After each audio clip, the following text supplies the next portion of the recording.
আমি আজকে আপনাদের সামনে কিছু ফিতনার বিষয়ে রাসূলুল্লাহ সাল্লাল্লাহু আলাইহি ওয়াসাল্লামের আহাদিসে মুবারক থেকে কিছু কথাকে তুলে ধরার চেষ্টা করব। সুন্নত এবং সিরাতের কোনো বিকল্প নাই। যে কোনো মেহনত আল্লাহ তাআলার কাছে কবুল হইতে হলে সুন্নত এবং সিরাতের কোনো বিকল্প নাই। একটা মানুষ যদি মনে করে যে আমি একটা মেহনতকে দাঁড় করাবো, আমি একটা আওয়াজ দুনিয়াতে লাগাবো আর ওই আওয়াজটা নিজের মন মতো চালাবো, তাহলে এটা হয়তো সাময়িক কিছু ফায়দা হবে, দেশীয় পারিবারিক সামাজিক কিছু সাংগঠনিক ফায়দা হবে, কিন্তু আল্লাহ রাব্বুল ইজ্জতের দরবারে কাবেলে কবুল হবে না। ইউসুফ রহমতুল্লাহ আলাইহি তার বাবা ইলিয়াস রহমতুল্লাহকে জিজ্ঞাসা করেছিল, আমি তো কুতুব হইতে চাই। তো ইউসুফ রহমতুল্লাহ আলাইহিকে তার বাবা ইলিয়াস রহমতুল্লাহ বলছিল যে প্রত্যেক জায়গায় সুন্নতকে জিন্দা করো, তাহলে তুমি কুতুব বনে যাবে। নিজে তার সন্তানকে বলছে যে তুমি কি কুতুব হইতে চাও? বলে যেটা কে না চায়, সবাই তো চায়। বলছে প্রত্যেকটা জায়গায় সুন্নতকে জিন্দা করো। ব্যক্তি জিন্দেগির মধ্যে, পারিবারিক জিন্দেগির মধ্যে, রাষ্ট্রীয় জিন্দেগির মধ্যে, সামাজিক জিন্দেগির মধ্যে প্রত্যেকটা জায়গায় সুন্নত জিন্দা করা। আর শেষ জামানাতে বুখারী এবং মুসলিম শরীফের যে দীর্ঘ লম্বা হাদিস আছে ফিতনা ফাসাদের, হযরত হুযায়ফা রাদিয়াল্লাহু তাআলা আনহু থেকে বর্ণিত হয়েছে। ফিতনা সম্পর্কে দীর্ঘ হাদিস, মঙ্গল অমঙ্গল সম্পর্কে দীর্ঘ যে হাদিস বর্ণিত হয়েছে, যে ফিতনা আসবে ধোঁয়ার মতো, ফিতনা আসবে অন্ধকারের মতো, ফিতনাকে বোঝাই মুশকিল হয়ে যাবে। মানুষ সে নিজে বলাই মুশকিল হয়ে যাবে যে আমি ফিতনার মধ্যে নিমজ্জিত নাই। কারণ এমন এমন সুরত হবে শেষ জামানাতে, ডিজিটাল সুরত হবে, অত্যাধুনিক কিছু সুরত হবে। শয়তান তার সর্বশক্তি দিয়ে সর্বনিকৃষ্ট সুরত ব্যবহার করবে শেষ জামানাতে।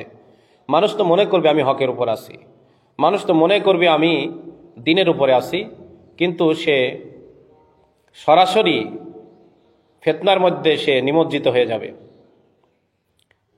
তো ওই জামানাতে ফিতনা থেকে বাঁচার জন্য একটাই রাস্তা, মুসলমানদের সংঘবদ্ধ কোনো জামাত আর সেই জামাতের জিম্মাদার থাকে, সেই জামাতের সাথে জুড়ে যাওয়া। আর যদি না হয় অন্য ছোট ছোট বিক্ষিপ্ত জামাত, এগুলোর সাথে আল্লাহ রাসূল জুড়তে বলেননি। বলছে যে হয় তুমি বনে জঙ্গলে পাহাড়ে গিয়ে সেখানে জিন্দেগি কাটিয়ে দাও, আর না হয় নিজ ঘরে দরজা জানালা বন্ধ করে জীবন কাটিয়ে দাও। এখান থেকে পরিষ্কার হয়ে যায় যে মুসলমানদের সংঘবদ্ধ কোনো জামাত এবং ওই জামাতে আমির, আলাইকুম বিল জামাত যেটা বলা হয়েছে, জামাতবদ্ধভাবে জীবনযাপন করা, এখানে আমির শর্ত। এখানে অটোমেটিকলি যারা ওলামায়ে কেরাম কোরআন হাদিসের এলেমের উসুল জানেন, হাদিসের পরিভাষাগত উসুল জানেন, তাদের কাছে স্পষ্ট। কিন্তু অনেকে এই বিষয়গুলোকে গোপন করে। যেমন আল্লাহ রাব্বুল আলামিন মাশওয়ারার কথা বলেছেন, ওয়াশাওয়িরহুম ফিল আমর ওয়ামরুহুম শুরা বাইনাহুম। এইসব দলিল দিয়ে আজকে যারা আলমী সূরার পক্ষে সাফাই গাচ্ছে, আলমী সূরাকে প্রতিষ্ঠিত করতে চাচ্ছে, তারা মূলত কোরআন হাদিসকে গোপন করতেছে। কারণ ওয়ামরুহুম শুরা বাইনাহুম অথবা ওয়াশাওয়িরহুম ফিল আমর, এর মধ্যে আমির আছে। কারণ মাশওয়ারা কাকে দিবেন, পরামর্শ কাকে দিবেন? সূরা বলা হয় পরামর্শ, যিনি পরামর্শ দিবেন রাসূলুল্লাহ সাল্লাল্লাহু আলাইহি ওয়াসাল্লামের স্পষ্ট কথাকে এবং কোরআনে পাকের স্পষ্ট কথাকে জানার পরেও গোপন করা হচ্ছে আলমী সূরাকে প্রতিষ্ঠিত করার জন্য।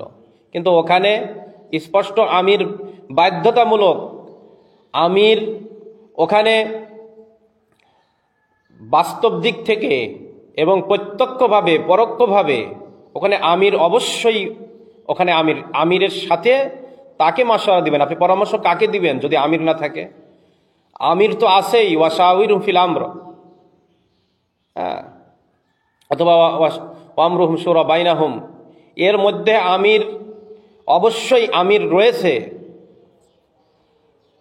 আমিরের কাছেই ফয়সালা দেওয়া হয়, মানে মাশওয়ারা দেওয়া হয়, পরামর্শ দেওয়া হয়। ঠিক তদরূপ এই যে জামাত, মুসলমানদের জামাত, মুসলমান জামাতবদ্ধভাবে থাকো, আল জামাআতু রাহমা ওয়াল ফুরকাতু আযাব ওয়াতাসিমু বিহাবলিল্লাহি জামিয়া, এই জামাতবদ্ধভাবে থাকতে বলা হয়েছে। সারা বিশ্বের বড় বড় আরশাদ মাদানী সাহেবও বলেনি যে আলমী শুরা সাপোর্ট দেননি, তকি উসমানী সাহেবও সাপোর্ট দেননি, বাংলাদেশের কেউই সাপোর্ট দেননি, ওই সারা পৃথিবীর কেউই সাপোর্ট দেননি। আপনারা যাদের কথা শুনে সুরাই নিজাম তাদেরকে প্রমাণ দিতে বলেন যে সুরাই নিজাম কি জিনিস। এখানে তো বড় এক ধরনের একটা কুফরি করা হচ্ছে, গোপন করে একটা ভুলভাল জিনিস মানুষের সামনে বুঝাই দেওয়া হচ্ছে। আজকে যারাই বলতেছে যে সুরাই নিজামের তত্ত্বাবধানে চলতে হবে, তারা কোরআনের যে আয়াত বলতেছে, হাদিসের যে আয়াত বলতেছে, এবং ইসলামের ইতিহাসের একবার শুরুর যুগ থেকে আজ পর্যন্ত দেখান তো যে মুসলমানদের মধ্যে একজন আমির ছিলেন না। হ্যাঁ, আপনারা সাদ সাহেবকে আমির মানতে নাও পছন্দ করতে পারেন, আরেকজনকে আমির মেনে কাজ করেন। প্রত্যেকটা মাদ্রাসার মধ্যে মুহতামিম আছে, প্রত্যেকটা স্কুল কলেজের মধ্যে প্রিন্সিপাল আছে, হেডমাস্টার আছে, দেশের মধ্যে প্রধানমন্ত্রী আছে, প্রত্যেকটা কমিটির মধ্যে সভাপতি আছে। কোনো কমিটি আছে যেখানে সভাপতি নেই? দেশ আছে যে প্রধানমন্ত্রী নেই? আর দাওয়াত তাবলীগ এটা আলমী মেহনত। বাংলাদেশ যেমন একটা দেশ, এই দেশের একটা সরকার ব্যবস্থা আছে, সেই সরকার ব্যবস্থার প্রধান থাকেন। দাওয়াত তাবলীগ কোনো দেশীয় মেহনত না, এটা আলমী মেহনত, আলমী নবীর, আলমী উম্মতের আলমী মেহনত। এই মেহনতের একটা আলমী মার্কাজ থাকবে, একটা আলমী জিম্মাদার থাকবে। উনি ইচ্ছা করলে যে কোনো দেশে আমির রাখতে পারেন, অথবা ওনার সাহায্যকারী হিসাবে, কমিটি হিসাবে ওনার রাখতে পারেন। যে একদা আব্দুল্লাহ ইবনে মাসউদ রাদিয়াল্লাহু তাআলা একটা মজলিসে বসা ছিলেন, তিনি বললেন যে তোমাদের কি অবস্থা হবে যখন তোমাদেরকে ফিতনার চাদর পরানো হবে। অল্প বয়সীরা এই ফিতনার কশাঘাতে বেড়ে উঠতে থাকবে এবং বৃদ্ধরা এই ফিতনায় জর্জরিত অবস্থায় দুনিয়া থেকে চলে যেতে থাকবে। তখন মানুষরা ফিতনাকেই সুন্নত মনে করবে। আজকে যদি আল্লাহ রাসূল সাল্লাল্লাহু আলাইহি সাল্লামের হাদিসের সাথে নিজের জিন্দেগিগুলা মিলাইতাম, তাহলে এই অবস্থা হইতো না। আর আজকে যে খুনি, সন্ত্রাসী, তারপরে ভণ্ড, আহলে সুন্নাত ওয়াল জামাতে খারিজ, আকীদা ঠিক নেই, এ তো যুগে যুগে একেবারে বড় বড় শীর্ষ মানুষদেরকে এইসব বাজে ভাষা ব্যবহার করা হয়েছে। ইমাম বুখারীকে ব্যবহার করা হয়েছে, আহমদ ইবনে হাম্বলকে ব্যবহার করা হয়েছে, আবু হানিফাকে ব্যবহার করা হয়েছে, যুগে যুগে আকাবেরে ওলামায়ে দেওবন্দকে এইসব ভাষা ব্যবহার করা হয়েছে।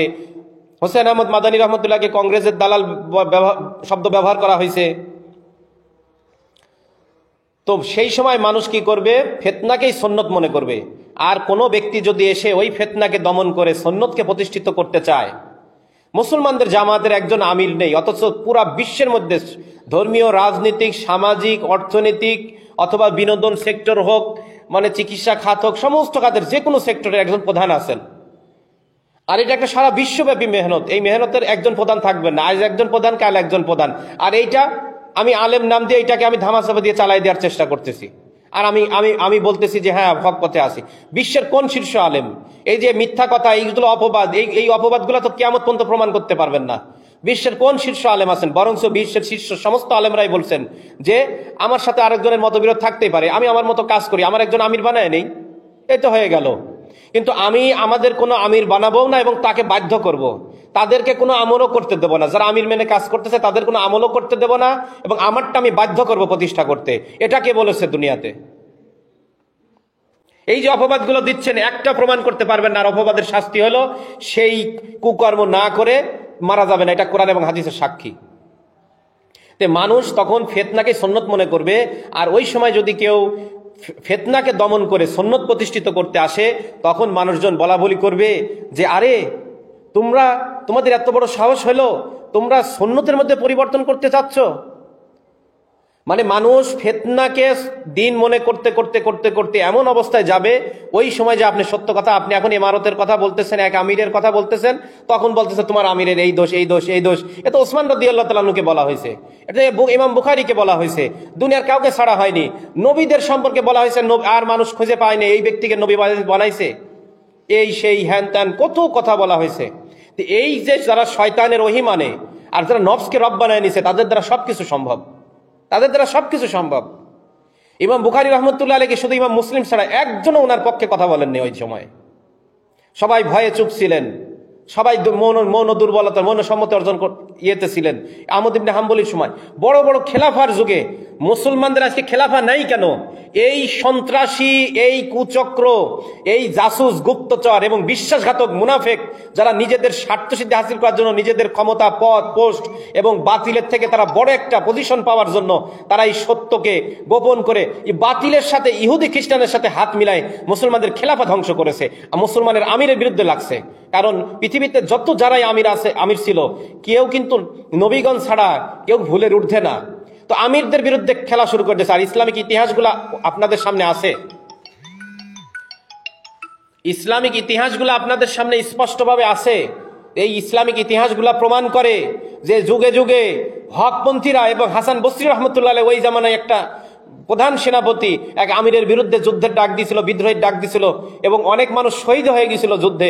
হাসান বসরি রহমতুল্লাহ আলাইহি থামায় দিয়েছিলেন, হাসান বসরি রহমতুল্লাহ আলাইহি সেটাকে আটকায় দিয়েছিলেন। যাক, এটা আমিরের তার অধ্যায় একদিন আলাদাভাবে কথা বলবো ইনশাল্লাহ। মানুষ যে এত ফালতু হয়, মুসলমানদের আজকে কি করুণ হালত, মুসলমান আজকে কি অবস্থা হয়ে যাচ্ছে। আর এরা মানে ক্রীড়া কৌতুক, অপবাদ, দোষ, নির্যাতন, নিপীড়ন, জুলুম, অত্যাচার যা কিছু ফেরাউন নমরুদরা করছে, আবু জেহেল করছে, যুগে যুগে জাবের শাসকরা যা কিছু করছে, সেই পন্থা অবলম্বন করতেছে। আমরা যদি সঠিক পথে না থেকে থাকি, আপনি হক রাস্তায় মোকাবেলা করেন। তো সেই হাদিসের মধ্যে বলতেছে মানুষ ফিতনার উপরে চলতে চলতে চলতে চলতে এমন অবস্থা হয়ে যাবে, তো সেই সময় যদি কেউ এসে বলে না আমার চাকরির তোয়াক্কা করব না, আমার ইমামতির খুতবাতের তোয়াক্কা করব না, জালসায় আমি দাওয়াত পাই আর না পাই আমি সেই তোয়াক্কা করব না, আমার মুরিদ হোক না হোক সেই তোয়াক্কা করব না, আমি এখন থেকে হক কথা বলবো, আমি ফিতনার বিরুদ্ধে কথা বলা শুরু করব। এরকম চাকরির, সমাজের, আত্মীয় স্বজনের সমস্ত কিছুর ভয় ত্যাগ করে যদি ফিতনার বিরুদ্ধে কথা বলা শুরু করে, তখন মানুষ বলবে যে তোমাদের এত বড় সাহস, তোমরা সুন্নত পরিবর্তন করতেছো। তার মানে মানুষ ফিতনার উপর চলতে চলতে চলতে ওইটাকে সুন্নত মনে করবে। এই এনামুল হাসান রহমতুল্লাহ আলাইহির পরে একজন আমির বানানোর জন্য 10 জনকে উনি মনোনীত করে গেলেন যে তোমাদের মধ্যে থেকে একজন আমির বানিয়ে নিবে। এই 10 জন আমির বানানোর জন্য বসলেন, 3 দিন মাশওয়ারা করে একজনের উপরে একমত হতে পারলেন না। যা হোক, ওই জামানায়, ওই সময় না এটা জায়েজ ছিল, এটা একটা মুবাহ পদ্ধতি ছিল, কিন্তু ওইটাকেই প্রতিষ্ঠিত করার জন্য সুন্নত অনুসরণ করব না, এবং যেটা একটা প্রতিষ্ঠিত আদর্শ, যেটা কোরআনের হুকুম, যেটা হাদিসের হুকুম, এটা উচ্চ পর্যায়ের এবং উম্মতকে ফিতনা থেকে বাঁচানোর জন্য, যেখানে বলা হয়েছে ফিতনা এবং শয়তান থেকে বাঁচানোর জন্য জামাতবদ্ধভাবে থাকা। আর জামাতের জন্য আমির শর্ত, জামাত আমির ছাড়া কখনো সম্ভব হয় না। জামাতবদ্ধভাবে থাকা যেখানে বোঝানো হয়েছে সেখানে আমিরের ইঙ্গিত স্পষ্ট ভিতরে আছে। কোরআন হাদিসকে কেন গোপন করতেছেন? এই একটা জিনিসকে প্রতিষ্ঠিত করার জন্য। সাদ সাহেব অথবা নিজামুদ্দিন ইমারতপন্থীদের মোকাবেলা করেন হক পন্থায় মোকাবেলা করেন, হক পন্থায় প্রতিবাদ করেন, এটা তো মুসলমানের কর্তব্য। আপনার একটা জিনিস আমার মতের সাথে মিলতে নাও পারে, আপনি আপনার মতো কাজ করেন, আপনি এবং মানুষজনকে জানাইতে থাকেন আমার বিরুদ্ধে, কিন্তু মানুষজনকে আপনি জানাইতে গিয়ে অবরোধ করবেন, গাঢ় জোর দেখাইবেন। এই গাঢ় জোর কি চিরদিন থাকবে? মনে করছেন যে এইভাবে চিরদিন চলবে? আপনি সঠিক পন্থায় আপনি প্রতিবাদ করেন। ওয়ালাইকুম আসসালাম ওয়া রাহমাতুল্লাহি ওয়া বারাকাতুহু। তো যাই হোক, কথা যেহেতু অনেক বড় হয়ে যাবে, তো ওই সময় মানুষ বলবে যে তোমরা সুন্নতের মধ্যে পরিবর্তন করতে, আজকে যেমন হয়েছে বলেছে ওইটাই প্রতিষ্ঠিত করবে, বরং 3 জন ছিল এখন 13 জন বানাবে। আর যে কাফের, আহলে সুন্নাত ওয়াল জামাতে খারিজ, ভণ্ড, ইহুদির দালাল, মুনাফিক, কোরআন হাদিস বিকৃতিকারী, সে আলমী সূরা মেনে নিলে তার সব পাপ মাফ হয়ে যাবে। বাহ, বলে তাকে আলমী সূরা 2 নম্বরে রাখছে, হাজী আব্দুল ওয়াহাব সাহেব 1 নম্বর, তারপরেই সে। আর বাংলাদেশের সমস্ত দুর্নীতির মূল ওয়াসিফ সাহেবকেও রাখছে 13 জনের ভিতরে। কি নাটক! এই নাটক দুনিয়াবাসী বোঝে। জোরজার মুল্লুক তার, এটা মুসলমানদের কোরআন হাদিসের বর্ণনা না, এটা বাতিলের বর্ণনা, এটা বাতিলের আদর্শ। তো ওই সময় সুন্নতকে প্রতিষ্ঠিত করতে গেলে মানুষ বলবে তোমরা ফিতনা করতেছো, মানে ফিতনাকে সুন্নত মনে করবে, ফিতনাকে তারা মনে করবে সুন্নত, আর সুন্নতকে ধরে নিবে ফিতনা। তো ওই সময় লোকেরা বলল আব্দুল্লাহ ইবনে মাসউদ রাদিয়াল্লাহু তাআলা আনহুকে যে কখন এরকম হবে, মুসলমানদের মধ্যে এইরকম অবস্থা কখন হবে? তখন শুনে নেন, 1 নম্বর বলছেন যখন তোমাদের মধ্যে আলেমদের সংখ্যা বেড়ে যাবে, যখন তোমাদের মধ্যে আলেমদের সংখ্যা বেড়ে যাবে। অর্থাৎ আল্লাহ পাক যেটা বলেছেন ইন্নামা ইয়াখশাল্লাহা মিন ইবাদিহিল উলামা, যে আলেম হলো সবচেয়ে বেশি আল্লাহকে ভয় করে হলো আলেম। এটাই হলো আলেমের শর্ত। আলেম হওয়ার জন্য আল্লাহ পাক যে ডেফিনেশন, সংজ্ঞা দিয়েছেন সেটা হলো এটা। আর হাদিসের মধ্যে আছে তুমি আলেম বলতে চাও তাহলে তুমি আল্লাহকে বেশি ভয় করনেওয়ালা হয়ে যাও, তুমি তাকওয়া অর্জন করো, তুমি সবচেয়ে বড় আলেম হয়ে যাবে।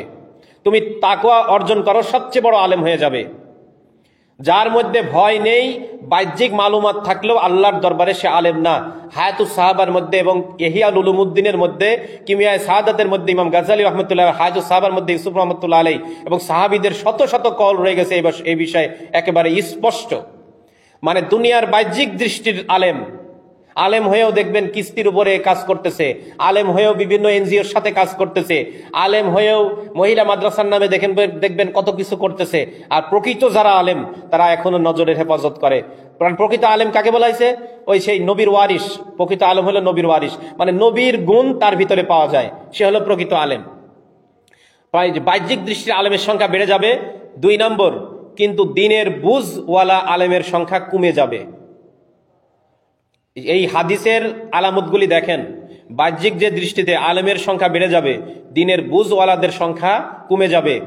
যখন তোমাদের মধ্যে নেতৃত্বকামী লোকের সংখ্যা বেড়ে যাবে, বলতেছে তবলিগ আমাদের দেশের মতো চলবে, তবলিগ আমরা চলাবো, আর বাংলাদেশের আলেমরা তবলিগ চালাবে। অথচ বাংলাদেশের একজন আলেমও তবলিগের মাঠে না বয়ান করতেছে, আর তবলিগের মাঠে কোনো বিষয়ের তারা নেতৃত্ব দিচ্ছে। নেতৃত্বকামী লোকের সংখ্যা বেড়ে যাবে, কিন্তু বিশ্বস্ত লোকের সংখ্যা কমে যাবে। যারা দেশের সফর নাই, বিদেশের সফর নাই, যাদের কোনো মেহনতের ময়দানে নাই, এখন বলবেন এই কথার মধ্যে আমরা কি আলেম না, আমরা কি তবলিগ করতেছি না? ভাই, আপনারা স্পষ্ট বোঝার পরও কেন বাঁকা বাঁকা কথা বলেন? আমি জুমাতে যখন খুতবা দিই, আমাকে কেউ বলে হুজুর তবলিগ করতেছে, কিন্তু এটাও তো তবলিগ।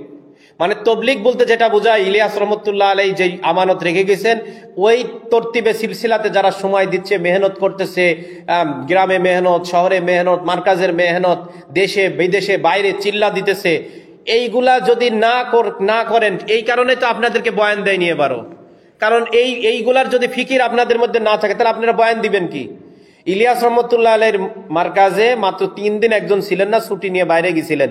তো ইলিয়াস রহমত 3 দিন পরে আসার পরে মাশারার মধ্যে উনি ওনার মত পেশ করতেছেন। ইলিয়াস রহমতুল্লাহ বললেন যে তুমি চুপ থাকো, কারণ তুমি 3 দিন এই মার্কাজে ছিলে না, এই 3 দিন হালত তুমি জানো না, এই কাজের হালত কি, এই কাজের বর্তমান অবস্থা তুমি জানো না, তাহলে তুমি কিসের উপর ভিত্তি করে তোমার মত পেশ করবে? তুমি এখানে থাকো, বর্তমান আবার 3 দিন পরে কি অবস্থা হয়েছে, কি হালত, কোথাকার কি তাকাজা ফিকির, তাহলে তুমি সেই অনুসারে তুমি তোমার মত পেশ করতে পারবে। আমি অনেক বড় একজন আলেম, কিন্তু আমি মাদ্রাসার সাথে সম্পর্কিত না, মাদ্রাসার মধ্যে মাদ্রাসার ইন্তেজামের ব্যাপারে যাই, আমি আমার কি মত পেশ করব বলেন? আমি কি, যারা হেফজখানার পড়ানো সম্পর্কে অভিজ্ঞ, যারা হুফাজের ট্রেনিং নেয়নি, তারা হুফাজের ব্যাপারে কি মত পেশ করবে? তারা হুফাজের সিস্টেম অনুসারে কিভাবে পড়াতে পারবে? কারণ একটা সিস্টেমই আলাদা। একটা কওমি মাদ্রাসা কিতাবখানায় গেলে যদি ফতোয়ার জন্য যাওয়া হয়, তাহলে ইফতাখানায় পাঠিয়ে দেয়, তারপর আবার বলে যে বিষয়ে, কোন বিষয়ে ফতোয়া, ওই জমি জাতির ব্যাপারে অথবা তালাকের ব্যাপারে, এই বিষয়ে অভিজ্ঞ মুফতির কাছে পাঠিয়ে দেওয়া হয়। কেন সবাই কেন বলতে পারে না? কারণ যার যার বিভাগই আলাদা। তো নেতৃত্বকামী লোকের সংখ্যা বেড়ে যাবে, বিশ্বস্ত লোকের সংখ্যা কমে যাবে। তবলিগ একটা আলমী মেহনত। এরপরে যখন দুনিয়া কামায়ের উদ্দেশ্যে দ্বীনি ইলম হাসিল করা হবে, এটা আল্লাহ রসুল বলে গেছে, যে বললেই তখন উল্টা পাল্টা। কেন আপনারা নিজেদের ঘাড়ে কেন নেন? এই সামান্য 10,000 20,000 টাকা কি এটা ইলমের বিনিময়, নামাজের বিনিময় হতে পারে? এটা তো ফকিরের ভিক্ষা হয় না। ইলমের বিনিময় হলো জান্নাত, নামাজ পড়ানোর বিনিময় জান্নাত, আজান দেওয়ার বিনিময় হলো জান্নাত, খুতবাত তাসনিফাতের বিনিময় হলো জান্নাত। এই সামান্য কিছুকে আপনারা বিনিময় মনে করে, এই যেই হাদিসগুলা আছে বিনিময়ের, এই হাদিসগুলা যদি কোনো হুজুর বলে আপনাদের গায়ে লাগে কেন? তাহলে আপনারা কি বিনিময় মনে করে করেন? আমরা তো মসজিদ মাদ্রাসাতে খেদমত করি, আমরা তো এটাকে বিনিময় মনে করি না, আমাদের তো গায়ে লাগে না। বরঞ্চ ভয় হয় যে যাই যতটুকু বেতন পাচ্ছি, এটা সঠিকভাবে মানে আমানত আদায় হচ্ছে কিনা, নিজের কুমিকুমা হচ্ছে কিনা, এটার সম্পর্কে আবার আল্লাহ পাক ধরবেন কিনা, যে বেতন তো নিছিলি কিন্তু ঠিকভাবে তো দায়িত্ব আদায় করিস না, এটা তার ভয় হওয়া উচিত। তো বলতেছে যখন দুনিয়া কামায়ের উদ্দেশ্যে দ্বীনি ইলম শিক্ষা করা হবে, দুনিয়া কামায়ের উদ্দেশ্যে দ্বীনি ইলম শিক্ষা করা হবে। আর 6 নম্বর, যখন আখিরাতের আমল দিয়ে দুনিয়া গ্রহণ করা হবে।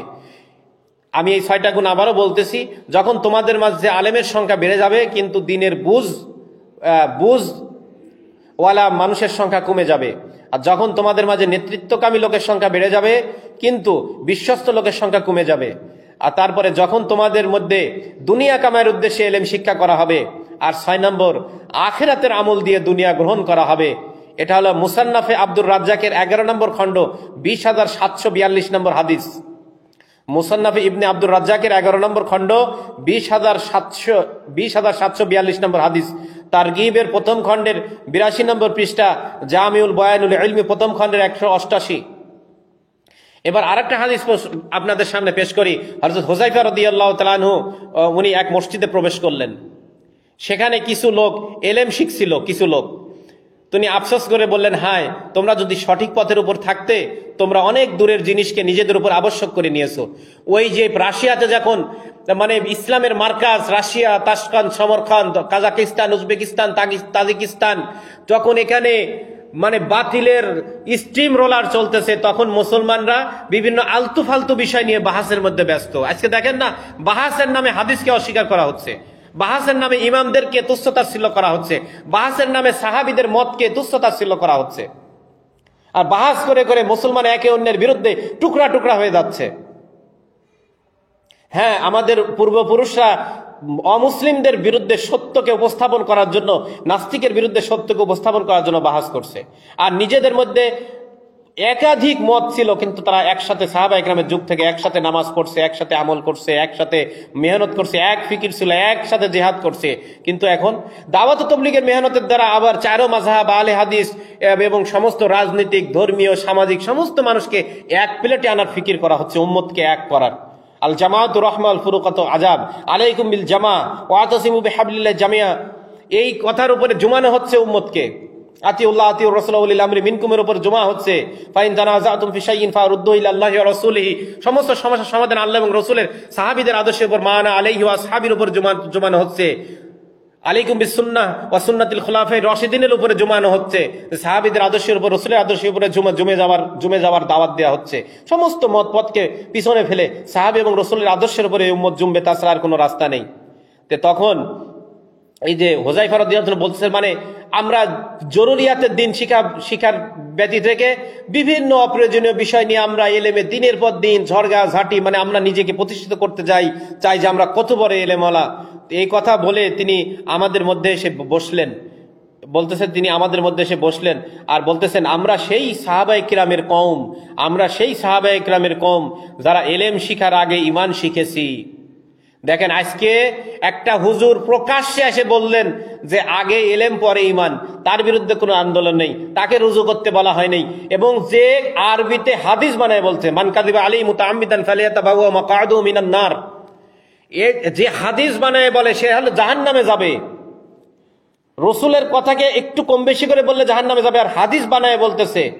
এবং সেই আজকে স্পষ্টভাবে মাওলানা সাদ সাহেবের অনুসারীরা কাফের কাফের কাফের এইভাবে জনগণকে দিয়ে বলাইতেছে, তার সম্পর্কে কিছু নেই। কারণ সে যে আমাদের লোক, মানে আমার পক্ষে কেউ হলে সে ভুল বললেও দোষ নাই, আর আমার বিপক্ষে কেউ বললে সে যদি সঠিকও বলে তার দোষ। মানে নিজের বেলায় আরাম, অন্যের বেলায় হারাম। বলতেছে অতি সত্বর এমন এক কওম আসবে যারা ঈমান শিখার আগে এলেম শিখবে। আজকে তো সেই অবস্থা, ঈমান শিখার আগে এলেম শিখবে। কিন্তু আমরা ওই সাহাবায়ে কিরামের কওম ছিলাম যারা এলেম শিখার আগে আমরা ঈমান শিখেছি। তো লোকদের মধ্যে একজন বললেন যে তাহলে কি এটা ফিতনা, তাহলে কি এটা ফিতনা? তার মানে হযরত হুযায়ফা রাদিয়াল্লাহু আনহু বললেন যে এটা অবশ্যই ফিতনা, কারণ ঈমান ছাড়া এলেম আজকে স্পষ্ট চোখের সামনে দেখা যাচ্ছে। সারা বছর দাড়ি কাটতেছে, দাড়ি ছোট ছোট করে কাটতেছে, অন্যায় অবিচার, প্রেম প্রীতি, বিভিন্ন আড্ডা ফাজলামু সমস্ত কিছুর মধ্যে লিপ্ত। তারাবির সময় আসলে দাড়ি রেখে দিয়ে তারাবির নামাজ পড়ে, মোটা অঙ্কের একটা টাকা ইনকাম করে বড় একটা মোবাইল কিনে বাস। পাঞ্জাবি পকেটের পিছনে, পাঞ্জাবিগুলা পিছনে ব্যাগের মধ্যে রেখে সিনেমা হলের মধ্যে এবং বিভিন্ন পার্কের মধ্যে দেখা যাচ্ছে যে একই অবস্থা। মানে সাধারণ জেনারেল স্কুলে ছাত্রছাত্রী আর এরকম একই অবস্থা। তারা যেরকম আড্ডা মারে, বিভিন্ন জায়গায় ঘুরতে যায়, বেড়াইতে যায়, বিভিন্ন রং তামাশা। নবীর সিফত কি এটা ছিল? সাহাবীরা নবীর আদর্শ মানছে, সাহাবীরা নবীর ওয়ারিস, তারা কি, তাদের মধ্যে কি এটা ছিল? আজ আমি নবীর ওয়ারিস দাবি করতেছি এবং আল্লাহ বলতেছি ইন্নামা ইয়াখশাল্লাহ মিন ইবাদিল উলামা। সবচেয়ে বেশি আল্লাহকে ভয় করে। আল্লাহকে কে ভয় করে? যে গুনাহ থেকে বিরত থাকে। তাকওয়া হলো পরহেজগার মানে কি? আল্লাহর নিষিদ্ধ কাজ থেকে, আল্লাহ রসুলের নিষিদ্ধ কাজ থেকে। এমনকি হাদিসের খোলাসা হলো মুমিন তো সন্দেহজনক জিনিস থেকে দূরে থাকবে, মুমিন সন্দেহজনক জিনিস থেকে দূরে থাকবে। আর মুমিন তো দূরে থাক, যিনি আলেম তিনি কি পরিমাণ সন্দেহজনক জিনিস থেকে দূরে থাকবে, তাকে তো বলা হয়েছে ওলামায়ে কেরাম। তো বলতেছে এটা ফিতনা, আগে ঈমান তারপরে এলেম। কিন্তু এমন এক যুগ আসবে আগেই এলেম শিখবে, ঈমান শিখবে না তারা। বলে অচিরেই কিছু ব্যাপারে তোমাদের সামনে আসবে যাতে তোমরা অপরাধী বনে যাবে। অচিরেই এমন কিছু ব্যাপার তোমাদের সামনে আসবে যেই কারণে তোমরা অপরাধী বনে যাবে। ফিতনা তোমাদের সামনে আসতেই থাকবে, তখন ফিতনা তোমাদের সাথে আসতেই থাকবে, অচিরেই তোমরা অপরাধী বনে যাবে। যখন ঈমান শিখার আগে ইলম শিখা হবে, যখন এই আলামতগুলা পাওয়া যাবে, তখন অচিরেই তোমরা আল্লাহর নিকটে অপরাধী বনে যাবে, তোমাদের কাছে ফিতনা আসতেই থাকবে। তখন লোকজন পরামর্শ নিবে কাদের কাছ থেকে জানেন? ভালো মানুষের থেকে, তাকওয়াওয়ালা। উম্মতের ফিকির আছে, উম্মতের ঐক্য চায়। আজকে বাংলাদেশে যে সকল বড় বড় ওলামা ইকরামদেরকে নিয়ে এসে খতমে বুখারী করা হচ্ছে, তাদের একজনেরও ভাষা এরকম না। তাদেরকে দেখলে মনে হয় তারা নবীর ওয়ারিস, তারা উম্মতের ঐক্য চায়। তারা মানে হুঁকথায় টুকথায় একজনকে কাফের, একজনকে দোষ দেয় না, একজনের উপর আরেকজনের অপরাধ চাপায়া দেয় না। নিজের মতের বিরুদ্ধে হলেই তাকে বাতিল বলে না, নিজের মতের বিরুদ্ধে হলেই তাকে সমস্ত দোষ চাপায়া দেয় না। তারা কি করে? উম্মতের ঐক্যের কথা বলে। তারা বলে যার যার মতো শেষে চলো, সবাই সবাইকে সাহায্য করো, কেউ কাউকে বাধা দিও না। তাহলে আমরা তো সেই সকল আলেম যারা নবীর ওয়ারিস, তাদের পায়ের জুতা টানার জন্য সমস্ত জীবন কুরবানি করতে তৈয়ার, তাদের পা পরিষ্কার করে দেওয়ার জন্য সমস্ত নিজের হাত দিয়ে, নিজের জিহ্বা দিয়ে পরিষ্কার করে দেওয়ার জন্য তৈয়ার, তাদের জন্য জীবনকে ওয়াকফ করার জন্য তৈয়ার, ওয়াকফ করার জন্য তৈয়ার। আজকে এই মেহনতের দ্বারা আমাদের ছেলেপেলেদেরকে আমরা ডাক্তার ইঞ্জিনিয়ার না বানিয়ে, আজকে আমি একটা মসজিদে খেদমত করতেছি, আজকে হাজারো মানুষের সামনে বিভিন্ন সময় মাহফিলের মধ্যে কথা বলি, এই তবলিগের মেহনতের ওসিলায়। না হলে আজকে কোথায় পড়ে থাকতাম? আজকে মাদ্রাসায় আসা, আজকে দিনের ইলম শিক্ষা করা, এই দাওয়াত তবলিগের মেহনতের ওসিলায়। একজন জেনারেল শিক্ষিত প্রফেসর আমাকে দাওয়াত দিয়ে এই পথে নিয়ে আসছে। আমার কাছে পৃথিবীর অন্য কেউ আসে নাই। এবং আমাদের ছেলে পেলে আজকে মাদ্রাসায় পড়াইলে ভাত নাই, ভিক্ষি নাই, গরিব মানুষ, চায় চিনতে খাওয়া লাগে, সবসময় নুন আনতে পান্তা ফুরায়। তারপরেও বড় বড় ডাক্তার ইঞ্জিনিয়ার, বড় বড় ব্যবসায়িকরা তাদের ছেলে পেলেদেরকে হাফেজ আলেম বানাচ্ছে। তাহলে আলেম বিদ্বেষী হওয়ার জন্য মাদ্রাসা প্রতিষ্ঠিত করছে। বাংলাদেশের শত শত মাদ্রাসা তবলিগওয়ালাদের টাকা পয়সা চলে। বিদেশে তবলিগের সাথীরা থাকে, মোটা অঙ্কের টাকা পয়সা তারা দেয়। বিশ্বের বিভিন্ন জায়গায় মাদ্রাসা করছে, বড় বড় মসজিদ, ইসলামিক সেন্টার করছে তবলিগের লোকজন। বলে যে যখন এরকম তোমরা ফিতনা শুরু করে দিবে, তখন তোমাদের নিকট একের পর এক তোমরা বিপদ আপদ আসতে থাকবে, তোমরা অপরাধী বনে যাবে। তখন লোকজন পরামর্শ নিবে কার থেকে? একজন হলো অক্ষম হবে, আর একজন অসৎ ধর্ম ব্যবসায়ী ওলামায়ে সু, যারা উম্মতের মধ্যে কখনো শান্তি চায় না যে এখন উম্মতের মধ্যে ঐক্য হয়ে যাবে, তাহলে এখন উম্মতকে উস্কানি দিয়ে, হুমকি দিয়ে, উম্মতকে উগ্র করে, উম্মতকে জ্বালায় কিভাবে উম্মতকে টুকরা টুকরা করে রাখা যায়, এরকম মানুষকে পরামর্শ নিবে, মুরব্বী বানাবে। আর আরেকজনকে বানাবে, আরেকজন মুরব্বী হবে অক্ষম, মানে সে সবকিছু জানার পরেও কিছু করতে পারবে না, সে ওই হু ধরে যাবে, হক কথা বললেই তার সমস্যা। এক অক্ষমকে মুরব্বী বানাবে, আর এক অসৎকে মুরব্বী বানাবে। এটা মুসান্নাফে ইবনে আবি শাইবার 36,439 নম্বর হাদিস। মুসান্নাফে ইবনে আবি শাইবার 36,439 নম্বর হাদিস। এরপরে একটা আশ্চর্য মারাত্মক হাদিস বলে আপনাদেরকে আমি ইনশাআল্লাহ আমার কথা আজকে শেষ করব, আজকের প্রসঙ্গ শেষ করব ইনশাআল্লাহ। সেটা হলো হযরত হুযায়ফা রাদিয়াল্লাহু তাআলা থেকে আরেকটা হাদিস বর্ণিত হয়েছে। আমি বললাম যে ইয়া রাসূলুল্লাহ, পৃথিবীর মধ্যে সবচেয়ে শ্রেষ্ঠ কাজ তো দুইটি কাজ। পৃথিবীর মধ্যে সবচেয়ে শ্রেষ্ঠ কাজ হলো দুইটি। একটা হলো তা'মুরুনা বিল মারুফ ওয়া তানহাউনা আনিল মুনকার, তাওসিবিল হক, তাওসিবিস সবর। একটা হলো সৎ কাজের আদেশ করা, অসৎ কাজে নিষেধ করা। এটা হলো পৃথিবীর মধ্যে সবচেয়ে বড় দুইটা শ্রেষ্ঠ কাজ। ওমান আহসানু কাওলাম মিম্মান দাআ ইলাল্লাহি ওয়া আমিলা সালিহান ওয়া ক্বালা ইন্নানি মিনাল মুসলিমিন। তারপরে কুল হাযিহি সাবিলি আদউ ইলাল্লাহি আলা বাসিরাতিন আলা মান ইত্তাবানি। এরপরে কুনতুম খায়রা উম্মাতিন উখরিজাত লিন-নাস, এই আয়াতে। তারপরে ওয়ালতাকুম মিনকুম উম্মাতুন ইয়াদউনা ইলাল খায়র, এই আয়াতের মধ্যে। এরকম বিভিন্ন আয়াতের মধ্যে ওয়াহমুর আহলাকা বিস-সালাতি ওয়াসতাবির আলাইহা, কোরআনে পাকে এরকম শত শত অগণিত আয়াতের মধ্যে এবং হাদিসের মধ্যে সর্বশ্রেষ্ঠ কাজ বলে যে এই সৎ কাজে আদেশ, অসৎ কাজে নিষেধ যখন বন্ধ হয়ে যাবে, তখন তোমরা এরকম আল্লাহর কাছ থেকে সাহায্য পাবে না, তোমাদের বুজুর্গদের থেকে দোয়া করলে দোয়া কবুল হবে না, তোমাদের উপর জালেম শাসক নিযুক্ত করে দেওয়া হবে। বাতিলের সবচেয়ে বড় চক্রান্ত, এই কাজকে বন্ধ করে দাও। কারণ নিজামুদ্দিন ওয়ালাদের জামাত বাড়াই মনে করেন যে 5,000, আর তাদের সারা বছরে জামাত বাড়াই হচ্ছে 1,000। তাহলে এই যে আমাদের এলাকাতেই দেখি পরে 1 বছর চলে যায়, কোনো জামাত আসে না তাদের, কিন্তু নিজামুদ্দিন ওয়ালাদের দেশি বিদেশি জামাত আসতে আছে। তাহলে জামাত বন্ধ, আল্লাহর রাস্তায় দাওয়াত বন্ধ, মসজিদ আবাদির মেহনত বন্ধ। কারণ জামাত ছাড়া মসজিদ খোলা থাকে না, জামাত চলে যায় মসজিদ বন্ধ, হুজুর হুজুর নামাজ পড়েই চলে যাচ্ছে, হুজুরের আমরা বেতন দেই, ফকিরের ভিক্ষা হয় না, হুজুর বাধ্য হয়ে দোকানদারি করে, হুজুর বাধ্য হয়ে ব্যবসা করতে যায়, হুজুর বাধ্য হয়ে অন্যদিকে তাকায় থাকে কবে কে দুয়ার মাহফিল বলবে, কার খয়রাত হবে, কোথায় আমাকে জালসায় ডাকবে, কারণ তার তো সংসার আছে, তার তো পেট আছে, তো মসজিদের মধ্যে সে সময় দিতে পারে না। তো বছরের পর বছর কোনো এলেমের মজলিস নাই, দিনের মজলিস নাই, কোরআন শিখানো নাই। যেসব এলাকার মধ্যে তবলিগের মেহনত ব্যাপক আছে সেখানে এরকম মক্তব ভালোভাবে প্রতিষ্ঠিত আছে, বয়স্কদের জন্য কোরআন শিখার ব্যবস্থা, ওলামায়ে কিরামকে হাদিয়া তোফা দেওয়া, অনেক কাজ হইতেছে ইল্লা মাশাআল্লাহ। তো এই সবচেয়ে বড় জগতের দুইটা শ্রেষ্ঠ কাজ, সৎ কাজে আদেশ, অসৎ কাজে নিষেধ, এই কাজ কখন ছেড়ে দিবে? মানে হুযায়ফা রাদিয়াল্লাহু তাআলা খালি নেগেটিভ গুলা প্রশ্ন করে করে যাতে কিয়ামত পর্যন্ত উম্মত এগুলা জানতে পারে আর যাতে এই ফিতনা থেকে বেঁচে থাকতে পারে, এজন্য উনাকে রহস্যবিদ সাহেব সির বলা হয়তো, আর অনেক উপাধি ওনার ছিল। তো বলতেছে জগতের সবচেয়ে শ্রেষ্ঠ কাজ হলো এই দুইটা কাজ কখন ছেড়ে দিবে উম্মত। তো রাসূলুল্লাহ সাল্লাল্লাহু আলাইহি ওয়াসাল্লাম কি বলছেন দেখেন, এক হাদিসের মধ্যে আছে বনি ইসরাইল যেমন গোমরাহির মধ্যে মিলে গিয়েছিল, আমার উম্মত ওই রকম মিলে যাবে। বনি ইসরাইল মূর্তি পূজা করছে, আমার উম্মত মূর্তি পূজা করবে। বনি ইসরাইলরা এরকম বাতিলের সাথে হাত মিলাইছে, আমার উম্মত বাতিলের সাথে হাত মিলাবে।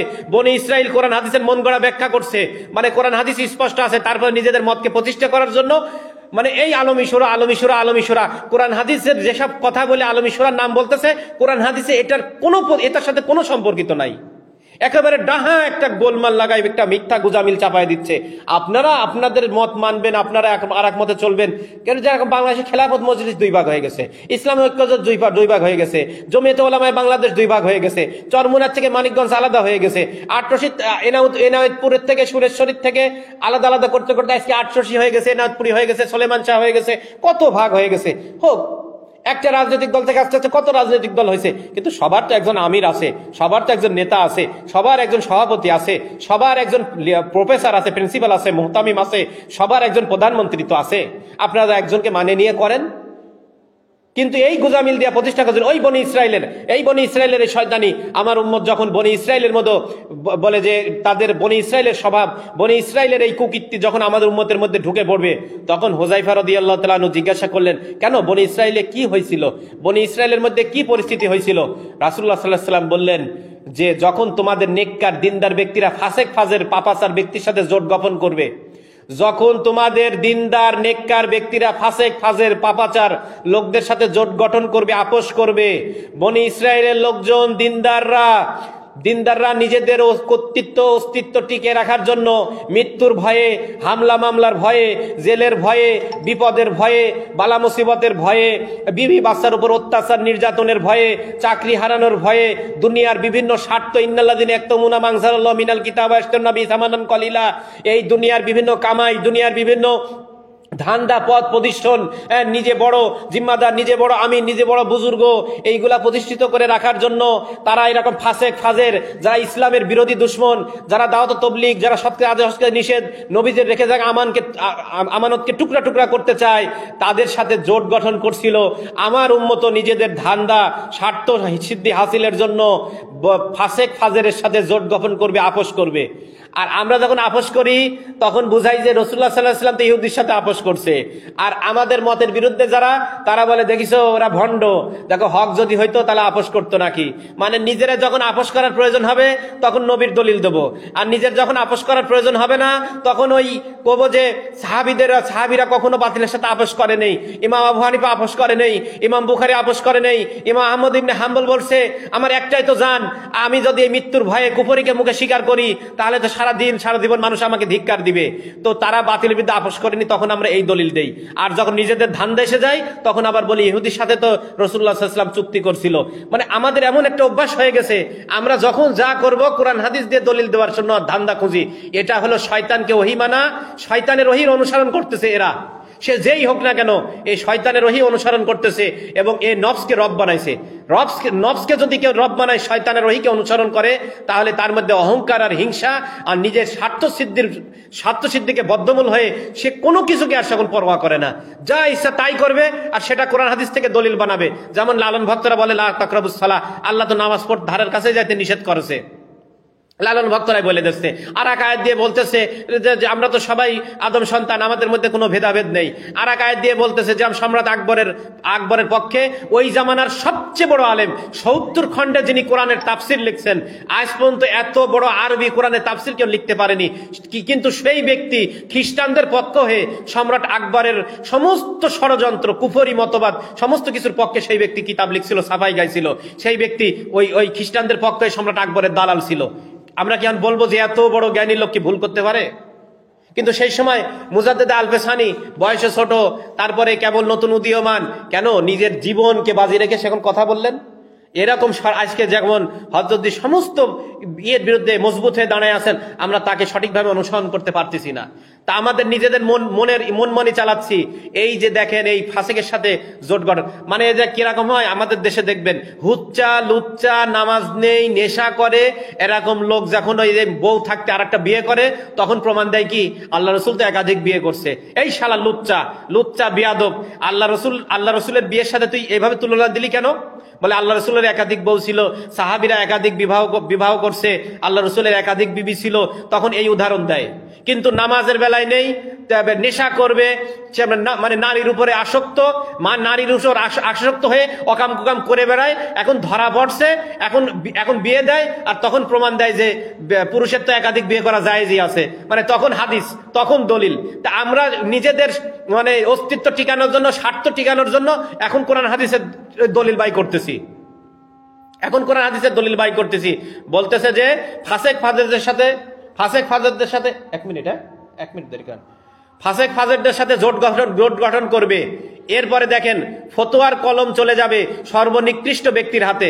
এরকম মানে সর্বনিকৃষ্ট ব্যক্তি সমাজের ভিতরে লুচ্চামো করে ধরা পড়ছে, মাদ্রাসা দুর্নীতি করা, তারপরে তার সিনিয়রদের সাথে নির্যাতন, নিপীড়ন, কুকীর্তিতে ভরা, তার চরিত্রের মধ্যে এত দুর্নীতি, অন্যের বউ নিয়ে ধরা পড়া, বিভিন্ন কিছু, এবং মাদ্রাসার টাকা আত্মসাৎ করা, এবং মুসলমানদের প্রত্যেকটা জামাত টুকরা টুকরা করছে, মুসলমানদের জমিয়ত টুকরা টুকরা, মুসলমানদের খেলাফত টুকরা টুকরা, মুসলমানদের বিভিন্ন সংস্থাকে টুকরা টুকরা।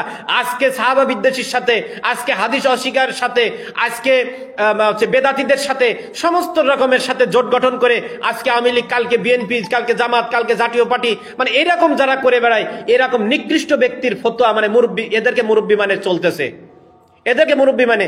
আর শক্তি ও ক্ষমতার দাপট বাচ্চাদের মাধ্যমে প্রদর্শন করা হবে। এই কয়টা আলামত দেখেন, যখন উম্মতের দিনদার লোকরা ফাসেক ফাজের খারাপ মানুষের সাথে জোট গঠন করবে, নিজের স্বার্থ পথ টিকানোর জন্য আপোষ করবে। আর 2 নম্বর হলো ফতোয়ার কলম চলে যাবে সর্বনিকৃষ্ট, মানে মুরব্বি হবে, নেতা হবে, যার নির্দেশ ফলো করা হবে, সে সর্বনিকৃষ্ট ব্যক্তি, সমাজের সর্বনিকৃষ্ট ব্যক্তি।